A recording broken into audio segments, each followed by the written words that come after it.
The Record Shepherds. Back again. We're back. Episode 4. What's up, guys? That's good. We've nearly got the, the little bar for the 5-bar gate. Not yet. What are you talking about? What is that? You know when you like the tally system? Oh. 1, 2, 3, 4.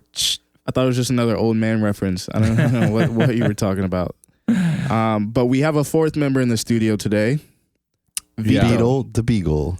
Oh, it's Beetle. Beetle the Beagle. I thought you said Vito, like Vito Corleone. No, Beetle, like he's Beetle. the fifth Beetle. The fifth Beetle. Beetle the fifth, actually. That's his last name. We got a little dog in the corner. Danny's brought his dog who's come to visit from Miami. Yeah, he was in Miami for a couple months for the winter, and then he's back now.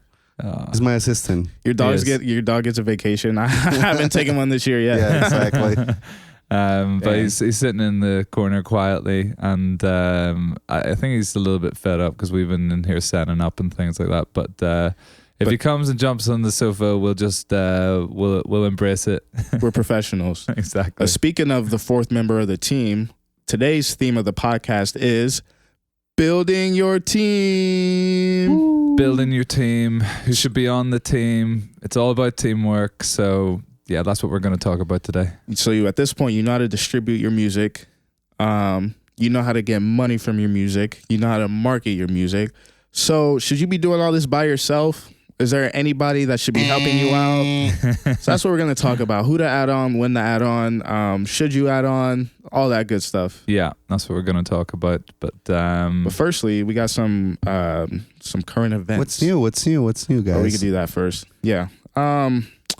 We went to an awesome show last week. We did. Yeah, Tim and I were at a show in Brooklyn Steel for. I mean, we don't. I'm not sure if we like name drop such, but this is a fact. We were just at the show of a fantastic Irish band, kind of like a post-punk band, Fontaines DC.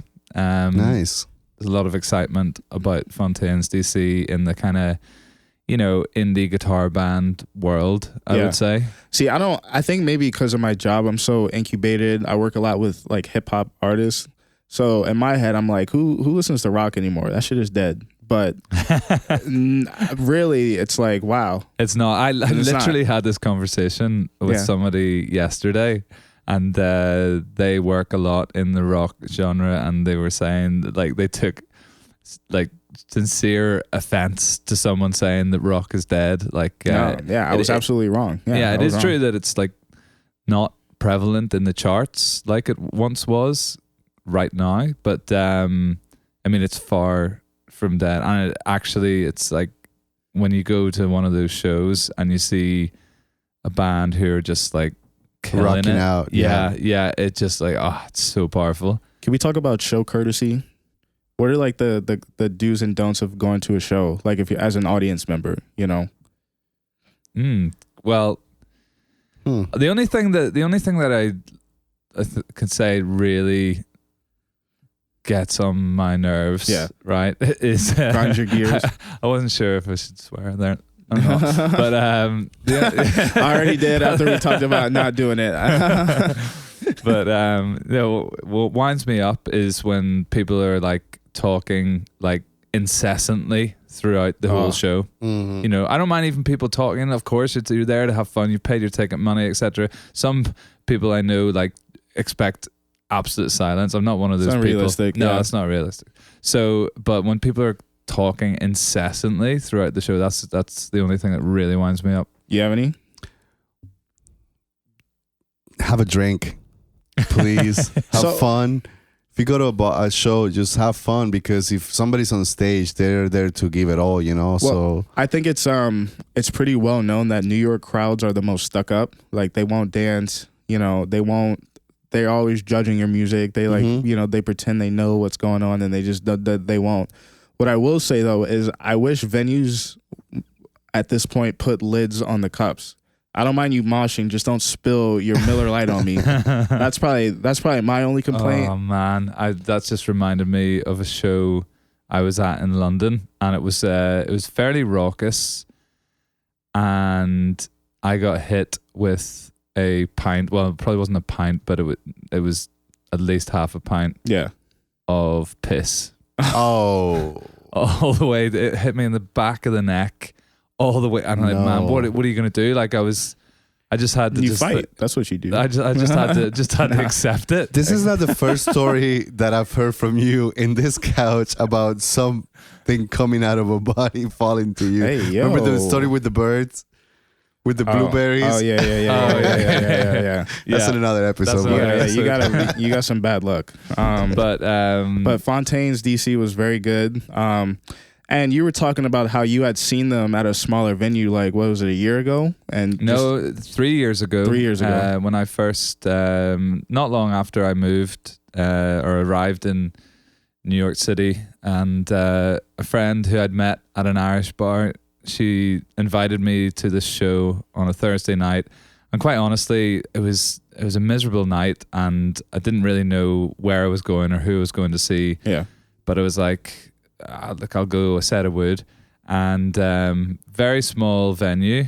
For those of you that know it, it was Union Pool in Williamsburg. And they got like amazing little back room out there. But it's small, right? And it was a Thursday night, and I couldn't tell you how many people were in there, but it was somewhere, I would have said, between 60 to 120 people, something like that. Very small. Yeah. Small, yeah, Very intimate. small. And the stage is tiny. I was in there last week. I took a photograph of it just for this very reason, is because I saw them play there, and honestly, I don't think they maybe had an EP out yet, or at that stage. They certainly didn't have an album, and maybe their EP wasn't even out yet. Yeah.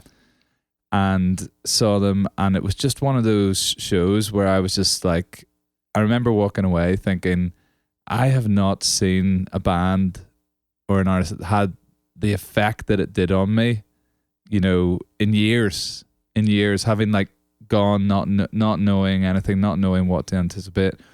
And they just had it, And I think that says a lot, because even at a small venue, their live performance was still excellent. Yeah, that's what it was. It was the live performance, the energy they convey. Because I didn't know, I'd maybe heard a couple of their songs a couple of times from my friend putting me onto them, but it was all about that. And anyway, I just thought it was quite remarkable that it was almost exactly 3 years later, and they just dropped their third album, and we're back playing in the same neighborhood, like literally less than half a mile up the street, a quarter of a mile up the street, playing 2 nights at Brooklyn Steel.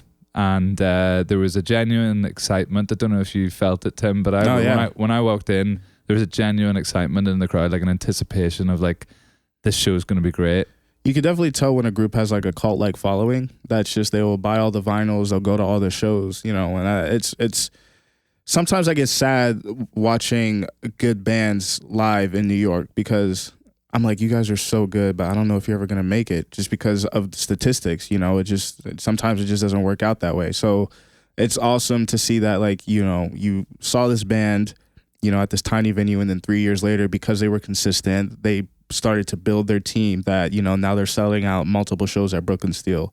Yeah, that's amazing. Fully. And, let's not beat around the bush. They're also very talented and very good. Of course, yeah. But hard working. That's definitely the number one thing. I mean, you got to make some good stuff, and you got to rehearse, and you got to put out a show and give it all to your audience, right? But you also need a team to make that happen. Yeah. But you also need a plan. You need to it doesn't work hard. happen. From what you're telling me, like I can tell in 3 years, building 3 albums and putting all this out is a lot.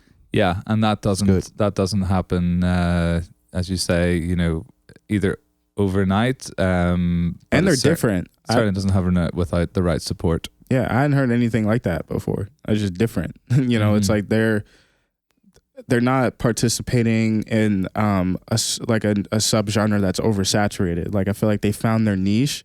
And you may have like rock bands that are sort of poetic and like they do that, but they are very much like unique in the music that they create, which I think is interesting.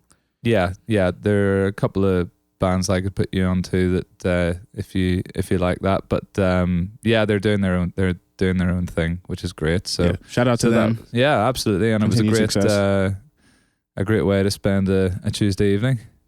So what do we got for current events today? What are we talking about? Well, one interesting point, which is a lovely little segue actually into what we talked about last week, in that we discussed how like the Netflix had lost subscribers, 200,000 subscribers lost in Q1, and forecast for another 2 million lost in Q2. And we wondered, would music streaming services be nervous? Spotify posted their results for Q1, and they were up 1.5 million subscribers, paid subscribers.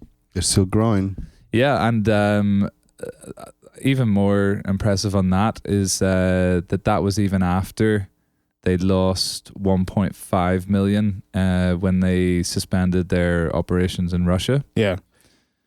So I mean, well, there would have been 3.5 million subscribers up, and forecast for another 5 million. I think that would bring them to 187 million paid subscribers globally. And I think at the end of Q2. Right. And I think our us trying to juxtapose Netflix and Spotify was really to comment on, it's clear we're in the streaming era right now. And if Netflix, which is arguably like the pioneer for streaming entertainment, in the past 10 years, if they're down, does that mean that we're leaving the streaming era? Does that mean, is it a bigger commentary on, where the music industry is going, where the entertainment industry is going in terms of how it's distributed? And I think, from this, it's only Q1, we got to see the rest of the year, but I would say, no, I think we're still very much solidly in the streaming era. I don't think there's a suitable replacement yet. I think it's just Netflix as a company has some issues that they need to deal with. But at the same time, is it really fair to compare like a Netflix to a Spotify? For me, it's like Spotify has a bit more versatility in terms of what they can do. And they've invested, I think, billions at this point into podcasting. And, just even thinking about like your own commutes, like how many people are, for example, like streaming shows on their commutes versus like listening to music and podcasts? Like I think there's just more areas maybe where that sort of audio entertainment is suitable for like a commute or like an everyday function rather than like sitting down and watching a full movie or a full episode or something. Yeah, totally. Which you only do like maybe in the evening. Yeah, I think, a lot of these DSPs have become the replacement to radio for a lot of people. And, obviously Netflix is the replacement of TV/movie theaters. And the reality is that they're just different times, different places where you would do either one of those two old things, whether it's listening to the radio, or watching TV, it's not like for like necessarily. Yeah, but the flip side to that is more people are spending time at home, or people are spending more time at home. But it might not be practical to watch Survivor while you're trying to get work done, but it might be practical to like listen to a podcast or listen to a playlist that you just made. Mm-hmm. Yeah. So that was interesting. That said, Spotify's share price is down considerably. I mean, I read it was down 60% from the start of the year. I mean, that is pretty frightening if you're a Spotify investor. Yeah, like in the short term. But I think it's symptomatic of just what's happening in the stock market in general, and tech is down, etc. So I also noticed that I don't think any of the investors will be going anywhere anytime soon. No, and I mean, you talked about how Spotify suspended their operations in Russia. Most major music companies have done the same, and I think across the board, they've seen a hit on consumption and just general revenue. So I think the world right now is just where, it's in an interesting place. Like you're coming out of a global pandemic, also a war going on, and just uncertainty, inflation is high, and, things like Spotify, it's like, I would argue maybe it's like music is a necessity for all of us. Like I would argue you need it to survive, but in the global market, it's sort of seemed as like a luxury good or like a non-necessity. So I think in the short term, that's going to take a hit. But I think once things stabilize, I think we'll start to see those share prices go up. Yeah. So in my analytical professional exactly, stock. Yeah. This is not financial advice. Yeah. Tim's financial advice. But yeah, that was kind of cool. And then SoundCloud, yeah, that was the one thing. Last thing we'll touch on before we get into the meat and drink of today's pod. But SoundCloud announced, that they've gone recently for this I guess it's called the user-centric subscription model, and that is in contrast to the likes of Spotify, which does what's called like the pro rata model or the big pot model. Right. And just to explain that, the way a lot of the DSPs work, including Spotify, is that all the subscription fees, like my subscriber fee, your subscriber fee, yours, Danny, it all goes into the pot, okay, and then it's distributed according to the number of streams or kind of like the market share of those individual artists. Right. So the way it typically plays out is that the big stars who are streaming the most end up with the most money, and where it becomes, on the face of it, it can seem slightly unfair. If I give you an example, right? If I only listen to one particular artist or a small subsection of artists, my money nevertheless goes into the pot, and most of it will go to those megastar artists who are streaming the most, etc. So what SoundCloud have done, they were one of the first to go this, they call it the fan-powered royalties model, where my subscription fee will actually only go towards the artist who I am listening to and I am streaming. So I think like that's really good news for, I'm not personally going to offer an opinion on which is better, because the reality is there's pros and cons of both. Right.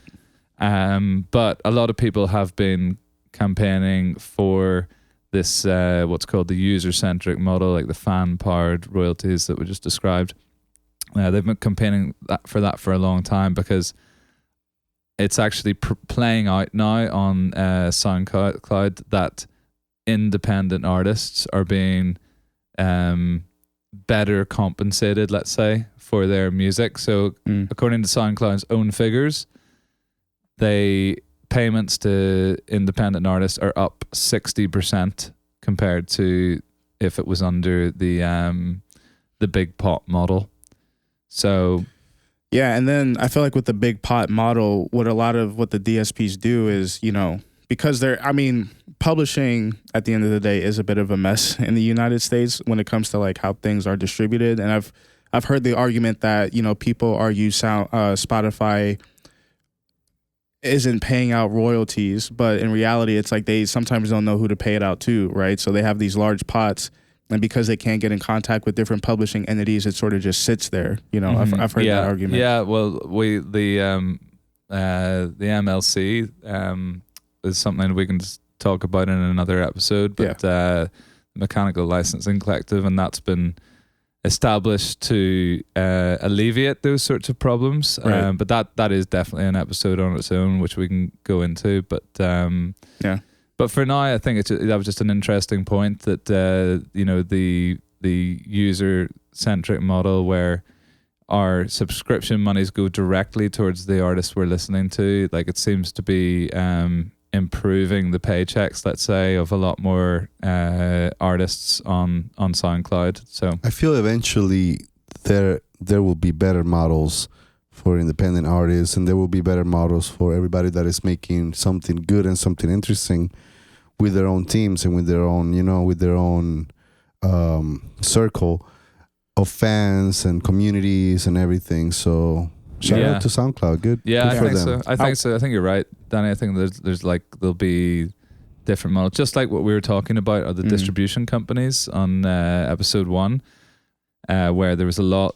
It seemed that like the next distribution company was fixing a hole that was there from the last one, or like provided a service that the last one didn't quite offer, and so on and so on. I think like there's a chance we could, that sort of situation could arise where like just better models emerge. It's just whether they can switch them over or not, Yeah, I wonder if at some point like the concept of the fan generated subscription that you were talking about like merges with like a Bandcamp, for example, where like I don't know if SoundCloud does this already, but like you can make suggested donations to your artist for their music. As the artist, you can charge a certain amount of money on your profile, for like a specific album, but then the rest of it goes towards the subscription model. Like, it would be interesting if there was one store that sort of offered multiple like types of ways you can pay the artist. Yeah, like a big store. Yeah, like a big store. I mean, like if there isn't already, we I'm sure it's only a matter of time. Yeah. All right. So shall we get into talking about today, the subject matter of today's episode, which is building your team? Right. And we already said that, it's to succeed, it's like kind of like anything, like to succeed, there's a lot of work that happens behind the scenes. And I think for a lot of our listeners, wondering, what their next steps are. A lot of times people are just focused on creating the music and writing these songs that they want to put out into the world. And we've talked about different ways of getting the music out there and even marketing the music and hopefully over time building your royalty streams. But today we got to focus on, that work that happens behind the scenes and who actually facilitates that or helps you with that, and what stage should you be looking to bring these people on board? Well, I mean, we were talking about all these independent artists nowadays that have all these platforms and opportunities to put out music and everything. And what's happening is that they think they can do it all. Yeah. Because the tools are out there to pretty much do it all. But you have to know what are the roles that need to be fulfilled.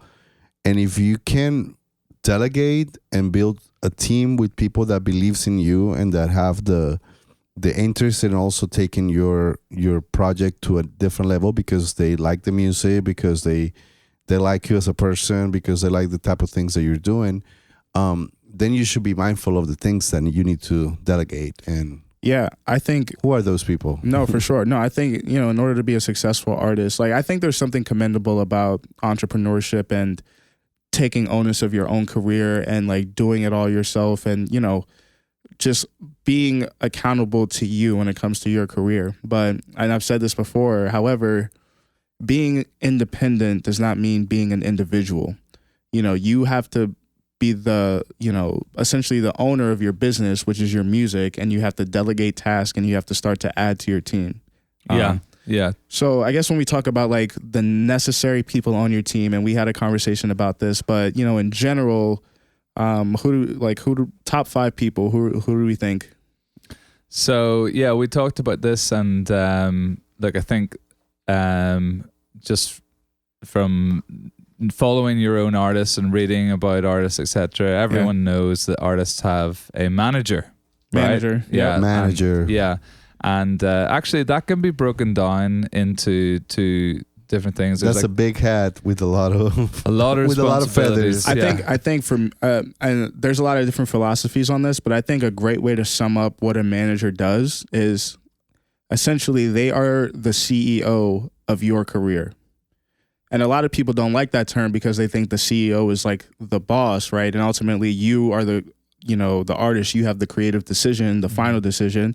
But if you think about it, as you are the owner of your music, you're the owner of your career, you need to appoint a president, right? You need to appoint somebody who's going to oversee all the aspects of your career. Operations, whether it be like hiring a publicist or figuring out what your distribution is, negotiating deals for you, being the filter for you. So the only thing you need to be concerned about is being an artist.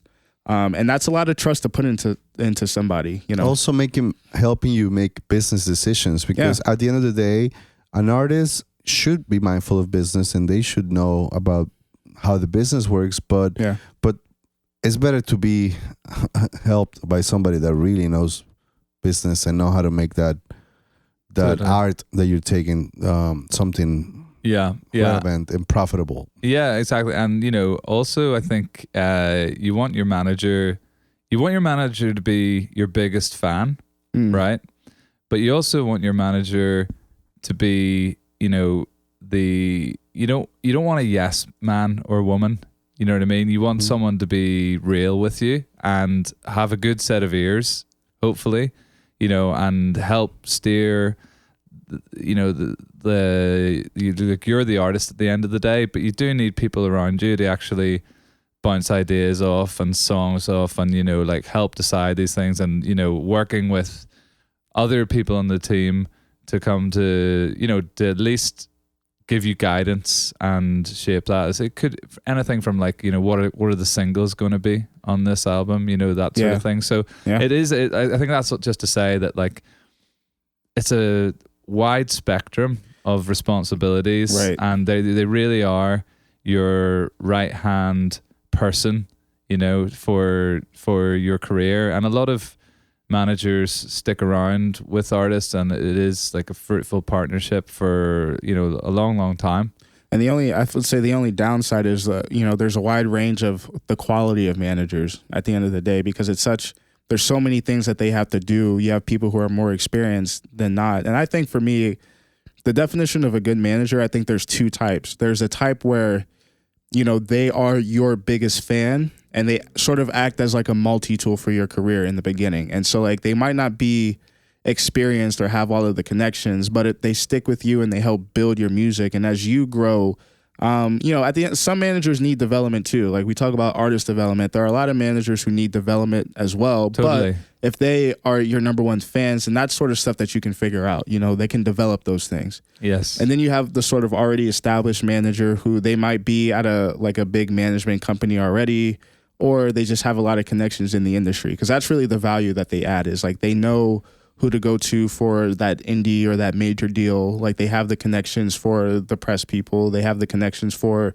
the sync licensing people. So they might not be the ones necessarily executing all of those small things, but they know the people who can do that for you. Also a manager, I mean, you're saying he plays a lot of different roles, right? Yeah. But the manager doesn't have to be a specific kind of manager. You could have somebody that helps you with legal and making negotiations and stuff like that, but it could be also have a manager that is more like a personal manager that helps you with scheduling and planning meetings and typically I get in the industry the term is you have your day-to-day manager, and then you have the sort of oversight, the big general manager. And also a lot of people have personal managers where it's more on the music side of things in the day-to-day, and they will also then have separately a business manager who takes care of the accounts and advises on taxes and all that sort of thing.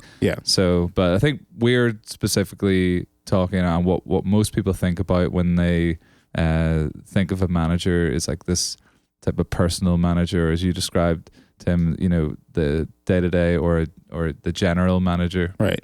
So, I mean, I think that's a good place to wrap up manager. That could be extended into another whole episode about management. But somebody who is else? Your biggest fan, the CEO of your career, somebody who's going to help you, do all the things so you can focus on being an artist. Yeah, with every aspect, I would suggest, and we plan to have conversations and interview, I guess, some real world music managers in coming episodes. So we can definitely dive further into that. So that's the manager. Who we got next? One person that I had on my list, or a couple of people, I think we can group these together, are a content person. I think for the digital age, somebody who might be your best friend who knows how to operate a camera, might be somebody that you pay a little bit amount of money to, or a lot, depending on what your budget is, but they can follow you around, take pictures of you, and record video content when you need it. And also help you build your visual brand. And help you build your visual brand. Social media, I think, is a good thing. Social media, art, design, logos, even styling, outfits, how you present yourself. That's a very wide range of things that need to be done. But if you have somebody that can help you with that, that's a number one. Yeah, and I think there are a lot of people who fit that category that are looking to build their portfolios too. They're looking to show that they have a body of work. And they're looking for some sort of consistent work, so having somebody that is not going to break the bank, but someone you trust who aligns with your vision, maybe can help you out with social media, your video content, etc. I think that's a good person to have on your team. And then another creative person I think is your music producer or audio engineer, somebody who can stick with you and help you record the music that you want and sort of shape almost like a Phineas with Billie Eilish, right? It's like that person who's there for your career and they're going to help. The Quincy Jones to your Michael Jackson. The Quincy Jones to your Michael Jackson, but these things are early, especially as an indie artist, and I think the large advice is find people who are passionate about you, right? Whether it be your manager, your content person, your audio engineer / producer, people who are invested in you as an artist are going to, by far be more invested in, how they participate in your career. Yes, and I think we'll go on to talk about some other people, but I think it's important to say that you don't have to have all these people all at once to get going or to get started, and it's just the way things unfold. Like when you start with any journey, you will meet people and things will happen organically. And there is going to be a natural order when things will present themselves. Like for example, it's going to be very difficult to get any serious manager if you don't have any content to show them. Right, usually that's not how it works. Maybe you can be playing a show and someone can blow them away or whatever, but it kind of makes sense to me that you should have your engineer, someone who's going to help you with the sound, and then in this day and age where we live in a digital world, someone who can help you with the content, the digital content, with the visual stuff. Yeah, exactly. Yeah. And from there, now you've got a product that you're going to be out there with, and you're more likely to be able to have those conversations once you're out there and you've got content, you've got songs, etc. Yeah. And I would add one more thing to that list. And I think it's very important because, I've experienced it myself. You need to have a lawyer. You need to have somebody to help you with... Shout out for the lawyers. Shout out to your legal counsel or whatever you want to call it. Right. It's super important for an artist to understand that when you're making this relationships, especially a manager relationship or a distribution relationship or whatever type of a deal, you need to have somebody that will help you understand what you're signing. Right. Yeah, totally. And it might be, it might be the guy or the girl that you grew up with and they're your best friend and you absolutely trust them to be your manager and you guys, it's a spoken agreement. So you guys, we don't need to sign any papers. Is that a good idea? Well, the lawyer and me would, we're paid to be, I guess, risk averse, and of course, I would always recommend if there's anything like that, you get it down in writing and some sort of an agreement. But that said, there are a lot of managers, big managers that don't have paper contracts, and it's all just done on honor. And they have long standing relationships over many years, and that's just how they work. There's another thing we were talking about this earlier. We're not talking specifically about, okay, you need to find a manager and one content guy and one lawyer or one producer. You might just find someone that can help you fulfill those roles at the time, and they can share, different people in your team. Maybe your I don't know, your videographer is also a producer. Yeah. You know, and that person like could be filming you and it's also recording you. It's as needed, because I don't think you need to have a lawyer on retainer for the duration of your career. Like, Exactly. No, absolutely not. And I think that's one thing I just wanted to say on the lawyers. A lot of times, you know, people looking to get started or whatever, the thoughts of hiring a lawyer, that scares the life out of them, you know, because it's not, you know, it's no secret that lawyers, you know, charge fees. Yeah. And but that said, you know, you don't need a lawyer from day one, etc. And a lot of it, you know, your manager or whoever, you can handle it yourself a lot of the time. But this is only when we talk about when you're coming on to like signing agreements that will have potentially that can impact your career, etc. At that stage, you want to, you know, start thinking about whether you want to speak with an attorney. Jason, and then when you start, let's say you already have your show ready, your music's out, everything is ready, you want to start playing shows. Who helps you with that? Yes, well, ideally at some stage along the way, if you're progressing in the right direction and you're wanting to book live shows and start to level up the size of venues you're playing, etc., you're going to want an agent, a booking agent. Yeah. Okay. And they're responsible, you know, they work in the live space. So, you know, it is literally their job to get artists booked into shows, onto tours, and manage the logistics and all sorts of things like that. But yeah, so it's a good idea, or you're going to want an agent at some stage, and that's just how the industry works. Yeah. It's also certainly in California and New York, not so much in the UK. This isn't a problem there, but in the States, you actually need to be an agent to procure employment opportunities. You need to be licensed for that. You need to be licensed. Yes, you need to be licensed. And actually, if you're not licensed, then the artist can actually can challenge it essentially, and they can actually look back across previous like time. I think it's capped at 12 months, and the artist can actually get any commission that the sort of non-licensed agent took and have that repaid essentially.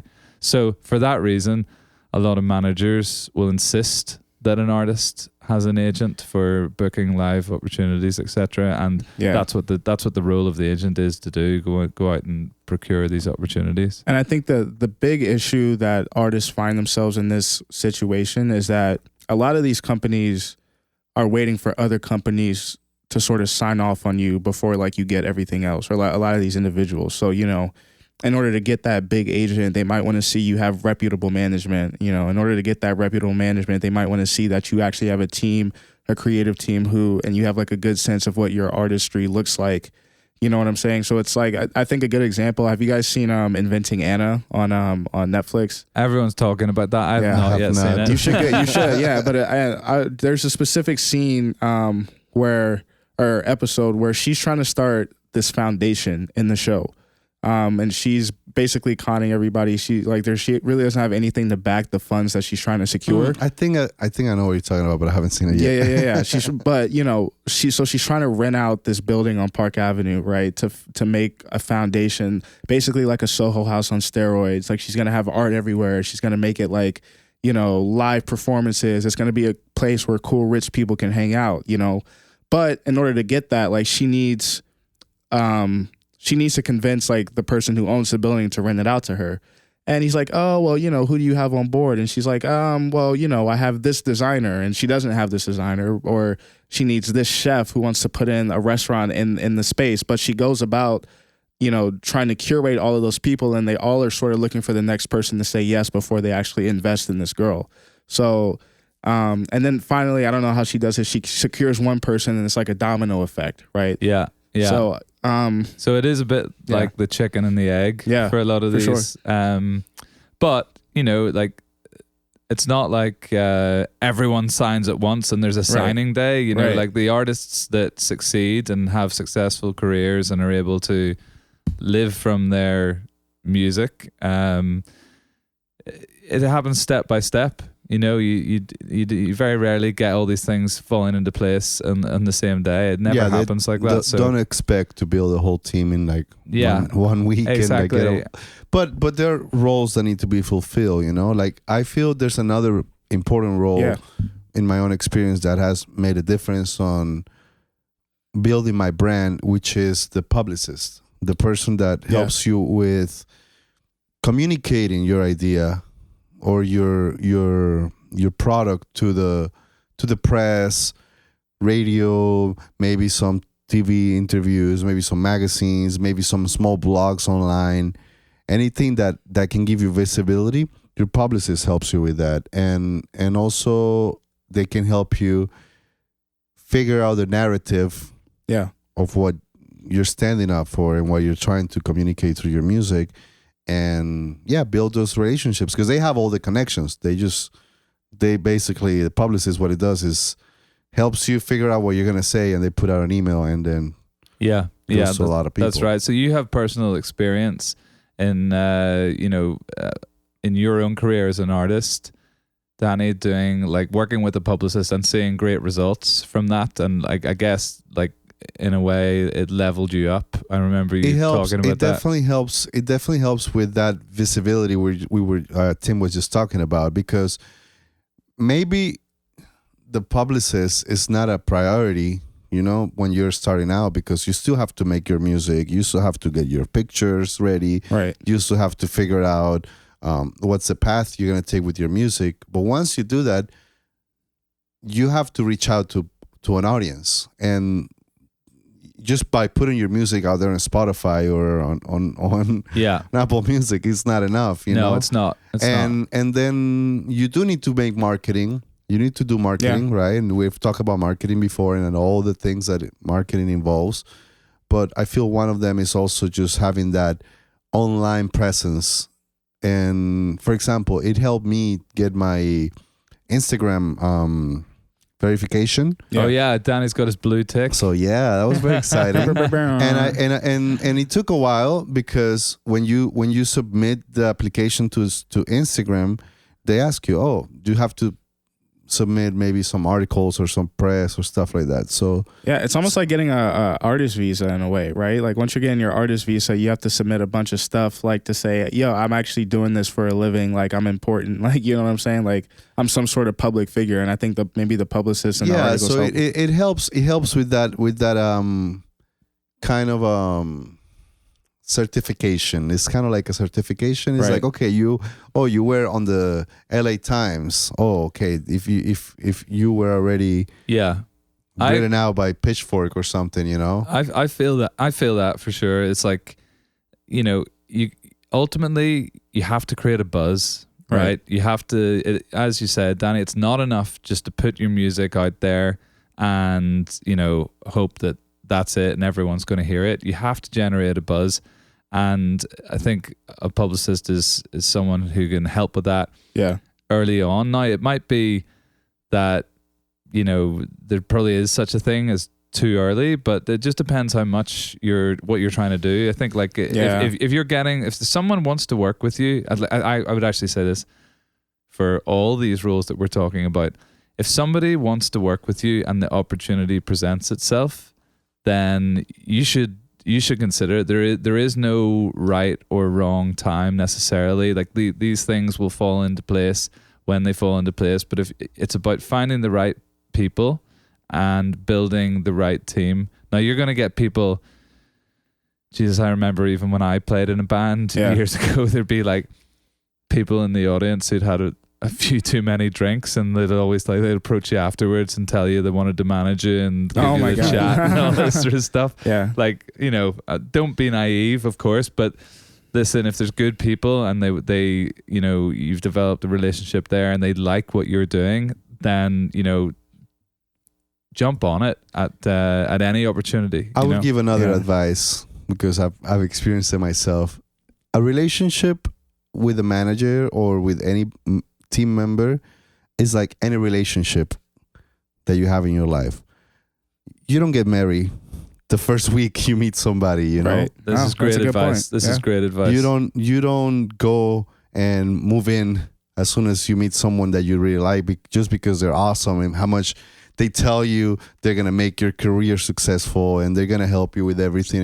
You gotta take your time. You gotta take them on a date. Yeah, I think let's do the first little thing. Let's do the second little thing, and they grow from there. You know. I think that's important. And sort of to add on what you were saying, maybe there's not necessarily the best time, or like you don't worry about doing it too early. But I have seen, and this is sort of like, I think this goes on a lot in the music industry, where you have these artists who, you know, they have it in their head that they're going to be the next big pop star. I think this happens a lot in pop specifically, but you know, maybe they come from means, you know, they have a lot of money somewhere. There's somebody outside that's financing their career, right? So they end up, for their very first single that they're going to put out, getting the biggest producer, getting the biggest publicist, getting the biggest like people to promote this music, and then it flops anyway. Because it's like, it's not, you know, this is not organic. It didn't grow. It didn't build. And like, I've seen that so many times. I think it happens a lot in the pop world. Happens a lot in all genres. But, you know, it's like, it's not authentic, you know. So I think growing and building, and, you know, ideally, right, you would have, like, you know, we're talking about all these people on your team. You would have a radio promotions person. You'd have a digital marketer. You'd have like a press person. You'd have a manager. You'd have a lawyer. You'd have a business manager. You'd have an agent, you know. But calm down. You don't need all that at once.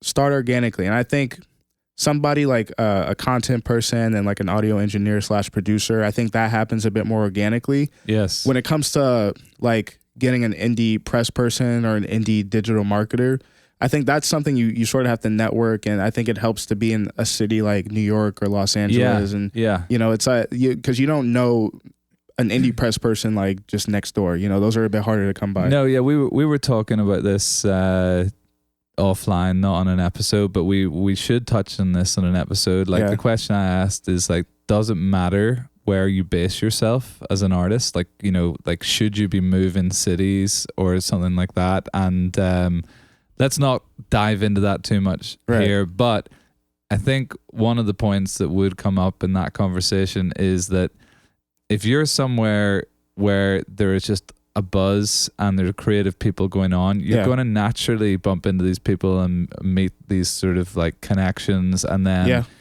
it's about collaboration. And, you know, of course everyone should, you know, must get paid and should get paid for their contribution. But that doesn't necessarily mean that they have to be paid in, you know, cash right away. You can like collab and you can like arrange swaps, like you said, for your video content producer. Maybe that's somebody in your neighborhood who's looking to get, you know, their portfolio together, and this would be good for them. And of course, like we all know people who've worked like that and, you know, had success and supporting each other in that way. Well, what's that saying? Your network is your net worth, or something like that. Your network is your net worth. Oh, that's pretty cool. Yeah, I like that. I think I've heard that somewhere. I don't know. That's true, yeah. I don't know if I'm quoting it right, but yeah, definitely the circle that you surround yourself with is the most valuable asset you have as a human and as an artist. You know, like that's something that you really have to be mindful of, and you have to value the people that is going to be in your team. You have to also be very fair with yourself and with the people you're working with. You know, we're talking about defining the roles and what everybody needs to be doing, but also how you develop that relationship is very important. Some people have money, and those people with a lot of money, they can hire someone that will charge them a lot of money, but that might mean that might not be the right person to fulfill the job that needs to be done. Because maybe they don't really believe in you. They just want to do it for the money. They know that they can get a check from you. And they will charge you. And you know, so you need to know where. So you need to know where you're standing in those relationships with your team, and how you build something that is really solid and is really going to be valuable to your career in the long term. And I think like the the thing that I would like listeners to take away from this episode is just to be aware that you will need help. You will need support. It's good to have a knowledge and to be able to hustle and initially take care of a lot of these things yourself. Like we talked about in last week's episode, as an artist, you have to be promoting yourself. You can't be shy and humble about it. You just have to get out there and market yourself and share your music, etc., etc. So you got to do all that, and it's good to take a sort of an active role in your own career, like be the master of your own destiny. Yeah. But you're going to need help along the way. You're going to need support, because ultimately you are the artist. As someone, you know, who cares about many different artists, and, you know, as a fan of many different artists, I want that artist doing what they are good at, which is in the, you know, the session, writing songs, in the studio recording music, out on the road performing live, whatever that artistry is, whatever that talent is, that's what the artist should be focused on. Yeah. And to free up as much time as possible, that's where the rest of the team comes in to support and to utilize those expertise. And, you know, if you said the manager is the CEO, if the artist is the chairperson, then you know, the chairperson doesn't know everything in a company about everything, but that's why they hire professionals who do. You need to know enough to keep them accountable, but you need to be hands off. Yeah. I think that's probably a good place to wrap it up. Great summary, Jason. I think that was good. Okay, yeah, good. That's good. So, so we tell people where they can find us, etc. Because I know we've got a link tree now. It's getting more and more official. Yeah. Email us at therecordshepherds@gmail.com if you have any questions, comments, concerns. Let us know any topics that you want us to cover. Follow us on Instagram, Facebook, YouTube. You can also listen to us where all podcasts are available. And until next time, follow the guidance of the shepherds. Don't be the sheep. Be the goat. goat.